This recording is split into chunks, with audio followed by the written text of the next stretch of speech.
আসসালামু আলাইকুম, সবাই কেমন আছেন? আশা করি যে যেখানে আছেন সুস্থ আছেন, ভালো আছেন। আলহামদুলিল্লাহ আমি ভালো আছি। অনেকে আপনারা আমার কাছে রিকোয়েস্ট করেছেন যে তেল ছাড়া কীভাবে সবজি, মাছ বা চিকেন রান্না করা যায়। তো আজকে আমি আপনাদেরকে তেল ছাড়া একটা রেসিপি দেখাবো। আশা করি আপনারা আমার এই রেসিপিটা ফলো করলে আপনারা ঘরে বসে খুব সুন্দরভাবে তেল ছাড়া সবজি বলেন, মাছ বলেন রান্না করতে পারবেন। তো চলুন আমি আপনাদেরকে দেখিয়ে দেব। তো এখন দেখেন আমরা এখানে গাজর বয়েল করে নিয়েছি, তারপরে এখানে কদু আছে, কদু বয়েল করে নিয়েছি, তারপরে আলু নিয়েছি, বরবটি বয়েল করে নিয়েছি, ক্যাপসিকাম ৩ প্রকার যেটা নিয়েছি এটা কিন্তু আমি এটাকে বয়েল করিনি, কেমন? ক্যাপসিকাম আমরা কাঁচা দিয়ে দিব। আর এখানে দেখেন এর ভিতরে আমি পরিমাণ মতো এই ধইনার গুঁড়া, জিরার গুঁড়া, তারপরে হলুদের গুঁড়া, তারপরে এর ভিতরে দিয়েছি আমি ১ চা চামচ কাজু বাদাম পেস্ট দিয়েছি, কেমন? এই যে এটা দিয়ে এখন আপনারা এটা কী করবেন, ভালো করে নেড়েচেড়ে নেবেন। আর এখানে আমি পেঁয়াজ আমি একটু ব্লেন্ডারে পেস্ট করে নিয়েছি, দেখেন ব্লেন্ডারে এভাবে পেস্ট করে নেবেন। আর এখানে আমি একটু কাঁচামরিচও নিয়েছি, দেখেন। আসলে এগুলো ঝাল বা স্পাইসি নির্ভর করবে আপনার উপরে। এখন আমি একটা প্যান নিয়েছি, দেখেন প্যানটাকে আমি হাই হিটে দিয়ে একটু হিট আপ করে নিব। এখন আমি এই যে একটা পানি দিয়ে যে পেস্টটা করেছিলাম সেই পেস্টটা এখানে আমি দিয়ে দিব।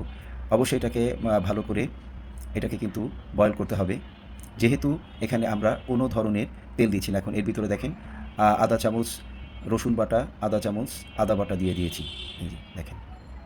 এখন আমি এটার ভিতরে দিয়ে একটু নেড়ে চেড়ে দিব। যেহেতু আমি তেল ছাড়া তরকারি বানাচ্ছি, তো আসলে তেল দিয়ে যে মজা হয় সেই মজাটা কিন্তু তেল ছাড়া হবে না, বেয়ার ইন মাইন্ড, এটা আপনারা একটু মনে রাখবেন। এখন আমি এই যে পেস্টটা ছিল আপনার পেঁয়াজের যে পেস্টটা সেটা আমি দিয়ে দিয়েছি, দেখেন। এখন এটাকে আমি একটু নেড়ে চেড়ে দিব। এখন আমি এটাকে একটু ঢেকে দিব।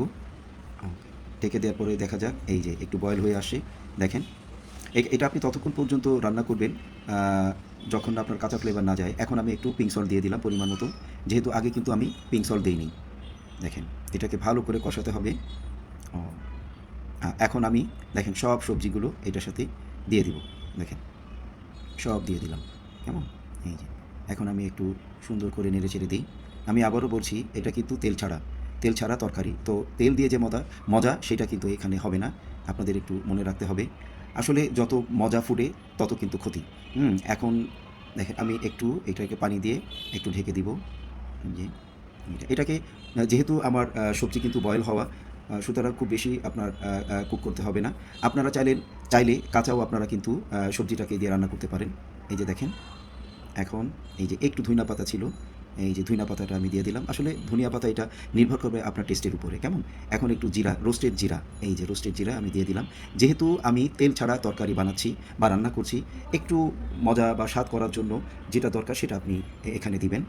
আসলে তেল ছাড়া কিন্তু অনেকেই অভ্যস্ত নাই যে তেল ছাড়া কীভাবে তরকারি খেতে হয়। তো আমি আপনাদেরকে দেখিয়ে দিলাম, দেখেন তেল ছাড়াও যে সবজি রান্না হয়। আর আপনারা এই একই পদ্ধতি অনুসরণ করে চিকেন এবং মাছ সেটাও রান্না করতে পারবেন, কোনো সমস্যা নেই। এই যে দেখেন শুকিয়ে এসেছে। আসলে এটাকে আমি ভেজিটেবল কারি বলবো না, এটা আমি ভেজিটেবল মাসালা বলবো, কেমন? মাসালা মানে হচ্ছে আপনার দেখেন গ্রেভিগুলো একটু মাখা মাখা থাকবে, কেমন? ওকে, তো এখন আমি দেখেন এই যে এখন পরিবেশন করব। ওকে, হিয়ার উই গো। দেখেন আলহামদুলিল্লাহ বানিয়ে ফেললাম তেল ছাড়া ভেজিটেবল মাসালা। আপনারা ঘরে এভাবে রেসিপিটা ট্রাই করবেন, আশা করি আমার থেকে ভালো হবে। দেখেন এটা আপনারা এখন ভাত দিয়ে খেতে পারেন, বা এমনি শুধাও খেতে পারেন। So thank you very much for keep watching my video. ইনশাআল্লাহ